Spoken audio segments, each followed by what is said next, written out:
Sasa moja ya beef nyingine ambayo inamhusu O10 moja kwa moja ni beef yake yeye na kaka yake wa Moro ambao wote wanawakilisha mkoa mmoja wa Morogoro.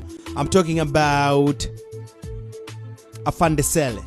Wakati game inafanya vizuri sana kipindi ya nyuma, O10 alikuwa anawakilisha Moro. Of course Afande alikuwa tayari kishatoka anawakilisha Moro, na ikawa inaonekana hawa ni wasanii wote wanafanya vizuri kwenye game ya Bongo Flava wakirepresent Moro Town. Lakini upepo mchafu ukaja kupita kwenye nyimbo. Kulikuwa kuna maneno ambayo yalikuwa yanaonekana ni kama diss. Jamaa kama walikuwa wanapeana subliminal shots fulani hivi, huyu anamchana huyu kwenye ngoma, huyu anamchana huyu. Mfano O10 kwenye ngoma yake ile ya Mimi, inaonekana kuna maneno ambayo aliyaimba mule ndani na yalikuwa yanatafsiriwa ni kama diss kwa brother wake Afande Sele, kitu ambacho kikapelekea washikaji wale ambao Afande alikuwa ni kama vijana wake na nini Ghetto Boys kama kukiwasha fulani hivi. Kwa hiyo O10 akajikuta anachezea makopo, anachezea mawe, yani walimfua sana, yani walimtembezea mbaya. Kwa hiyo ikazidi kuchochea hiyo hapo beef, na ikaja kuonekana kabisa ni hawa brothers hawa sasa beef imekuwa real na inaenda kwenda sehemu mbaya zaidi hadi watu kuja ile kutaka kuondoa amani. Kwa hiyo O10 alikuwa akiingia Moro Town, akiwepo Moro Town ilikuwa ni noma kwa sababu amani ilikuwa haipo. Hiyo ndo jinsi ambavyo beef ilikuwa imefika pia kiwango hiko, kama ambavyo hii nimekwambia ya TMK na ya East Coast team.